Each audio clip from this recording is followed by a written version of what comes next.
ہیں یہ پوچھتے ہیں میت کے لیے ایصال ثواب کی نیت سے کھانا کھلایا جاتا ہے، کیا یہ کھانا امیر اور غریب سب کھا سکتے ہیں؟ دیکھیں، کسی کے ایصال ثواب کے لیے کھانا پکا کر اپنے گھر میں اس کا اہتمام کرنا اور ایک دعوت کا سما پیدا کرنا یہ جائز نہیں ہے، اور فقہا نے اس کو مکروہ لکھا ہے، ممنوع لکھا ہے، اور یہ فرمایا کہ ان الدعوت شرعت فی السرور لا فی الشرور، کہ جو دعوت ہے یہ خوشی کے موقع پر ہوتی ہے، غمی کے موقع پر دعوت کا کوئی تصور ہماری شریعت میں نہیں ہے۔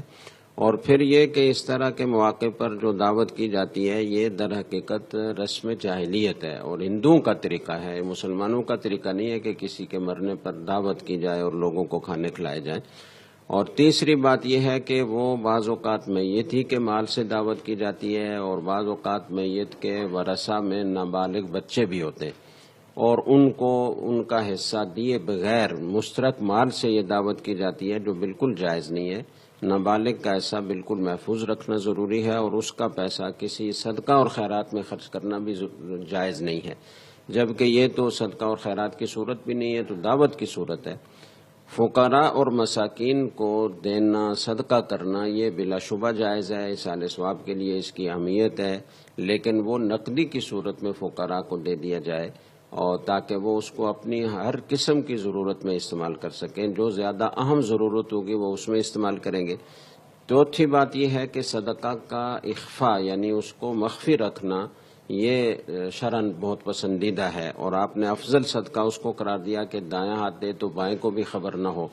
تو نقدی کی صورت میں صدقہ دینے میں اسے مخفی رکھنا آسان ہے، جبکہ دعوت کرنے میں تو سب کو دکھا کر آدمی دعوت کرتا ہے، تو اس میں ریا اور نمود کا پہلو زیادہ غالب ہوتا ہے، اور عام طور پر لوگوں کے طعن و تشنیع سے بچنے کے لیے اس طرح کی دعوتیں کرتے ہیں، اور یہ کہتے ہیں کہ جی اگر نہیں کریں گے تو ناک کٹ جائے گی، لوگ کہیں گے مر گیا مردود، نہ ختم نہ درود، اس طرح کے جملے بنائے ہوئے ہیں۔ تو اس لیے لوگوں کے دباؤ میں آ کر یہ دعوت کی جاتی ہے۔ ایصال ثواب اصل میں مقصود ہوتا ہی نہیں ہے۔ اگر ایصال ثواب مقصود ہے تو ایصال ثواب کی سب سے جو افضل صورت ہے وہ کیوں اختیار نہیں کی جاتی کہ نقدی کی صورت میں فقراء کی مدد کی جائے، یا اگر نقدی کی صورت میں نہیں کرنا چاہتے تو فقراء کی ضرورت کے مطابق ان کو چیزیں مہیا کی جائیں۔ کسی کو سردی سے بچاؤ کے لیے کمبل کی ضرورت ہوگی، کسی کو جوتے کی ضرورت ہوگی، کسی کو اپنے